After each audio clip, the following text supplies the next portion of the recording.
اگلے کالر ہمارے جو ہے فائز صاحب برمنگھم سے ہمارے ساتھ ویٹ کر رہے تھے، ان سے بات کریں گے۔ ہلو، السلام علیکم۔ وعلیکم السلام۔ اچھا، سب سے کہ حدیث نبوی میں ہے کہ چاند دیکھ کر رمضان کا روزہ رکھو اور افطار کرو۔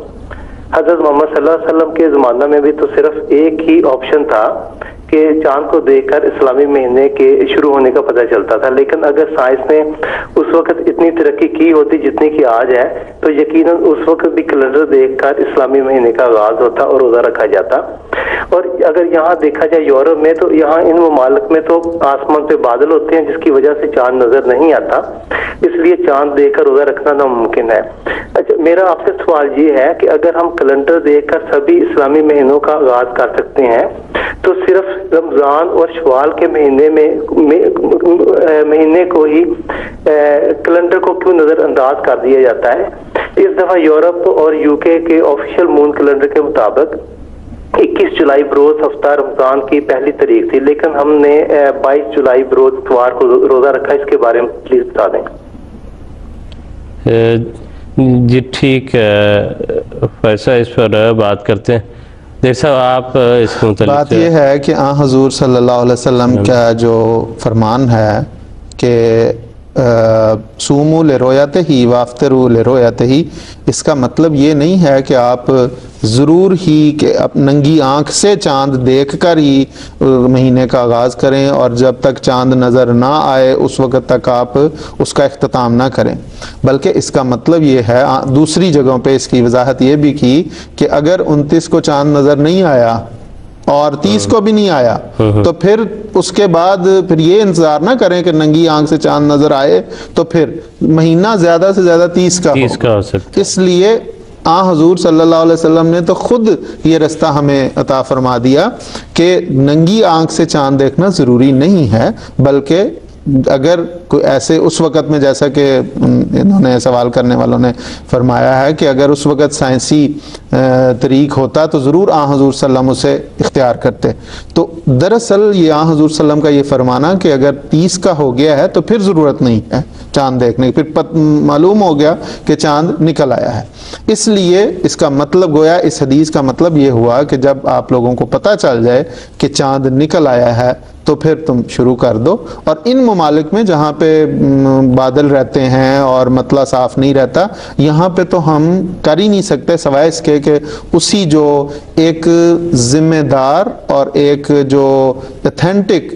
آبزرویٹری ہے اس کو اگر ہم فالو کریں تو اس سے ہمیں پتہ چل جاتا ہے، پہلے انتظام ہو جاتا ہے۔ اور مجھے نہیں پتا ہمارے جو کیلنڈر بنتے ہیں اس میں سارا تیار ہوتا ہے کیلنڈر، اس میں اسی جو آبزرویٹری کے تحت جو بھی انہوں نے نکالا ہوتا ہے اسی کو ہم فالو کرتے ہیں، اسی کے مطابق ہمارے کیلنڈر بنتے ہیں، اور رمضان اور شوال اور عید وغیرہ بڑی عید سب جو ہیں اسی کے مطابق طے ہوئے ہوتے ہیں۔ ہمارا تو 1 سال پہلے کیلنڈر بن گیا۔ ہاں جی، اور چونکہ جیسے انہوں نے کالر نے خود یہ ذکر کیا کہ ان ملکوں میں موسم کی وجہ سے ہم اس کو براہ راست نہیں دیکھ سکتے، جس کا کہ حدیث میں بھی ذکر ہے کہ فَإِنْ حَالَتْ دُونَهُ غَيَايَةٌ، کہ اگر اس کے درمیان بادل آ جائیں اور یا ان غُمَّ عَلَيْكُمْ، اگر تم پر وہ واضح نہ ہو تو پھر اس کی فَأَكْمِلُوا 30 پورے کرو، اور یا پھر اس کا جو ہے وہ اندازہ کرو، یعنی دنوں کا جب اندازہ وہ پورا ہو جاتا ہے اس کے مطابق۔ یہ ایک حصہ کلیئر ہو گیا۔ دوسرا حصہ جیسے محترم خان صاحب نے بیان کیا کہ جو کیلنڈر آپ نے ذکر کیا کہ وہ بنا ہوا ہے اور 21 جولائی کو تھا تو اس کو کیوں نہیں فالو کیا؟ دیکھیں، ہم نے جو دوسرا کیلنڈر لیا ہے وہ بھی خود گھر بیٹھ کے کسی نے نہیں بنایا اس کو، وہ بھی جو سائنسی ایسے ادارے ہیں جو مستند ہیں جن پر اعتماد کیا جا سکتا ہے، ان کی تحقیق کی مدد سے وہ بنایا گیا ہے اور اس کو ہم فالو کرتے ہیں، ورنہ اس میں یہ بھی بتا دیں نا کہ ہوتا ہی ہے کہ بعض جو چاند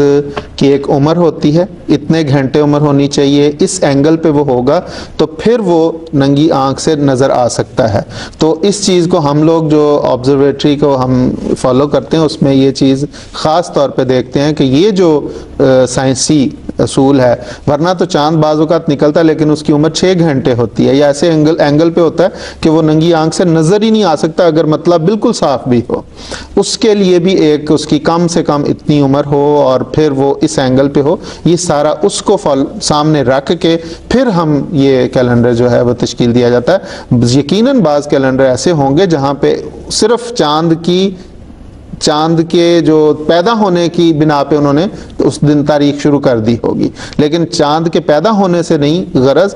ننگی آنکھ سے دیکھنے کا مطلب یہ ہے کہ اس اینگل پہ اور کہ وہ اتنی اونچائی پر آ جائے اور اتنی اس کی عمر ہو چکی ہو جہاں وہ عام انسانوں کو نظر آ سکتا ہو۔ اور جہاں تک فرق کا ہے کیلنڈر کے، تو وہ تو میرے بھائی اس وقت بھی اتنا فرق ہے کہ یہ تو اللہ کا شکر ہے کہ ہم ایک ایسے نظام کے تحت ہیں جہاں ہمیں ایسے مسائل پیش نہیں آتے۔ دوسرے ٹی وی چینلز پر تو اس چیز کی بھرمار ہے اور ایسی گفتگو ہے، ایک جو ہے وہ رات کو 1:15 بجے 1:30 بجے جو ہے وہ سحری کا وقت وہاں ختم ہو جاتا ہے، اور دوسرے جو ہیں وہ صبح 3:23 پر اذان دے رہے ہوتے ہیں، اور اس پر لمبی بحثیں چل رہی ہیں کہ وہ کتنے 15 ڈگری اینگل پر ہوگا اس وقت جو ہے وہ جو جس سے حساب لگایا جائے گا، یا 18 پر، اور اس پر ایک دوسرے کے خلاف فتوے جاری کیے جا رہے ہیں۔ لیکن اللہ تعالیٰ رحم کرے، ایسی حالت ہمارے ہاں بالکل نہیں ہے، اور ہم تو ایک نظام کے تحت بڑے امن اور سکون سے اس کو فالو کر رہے ہیں۔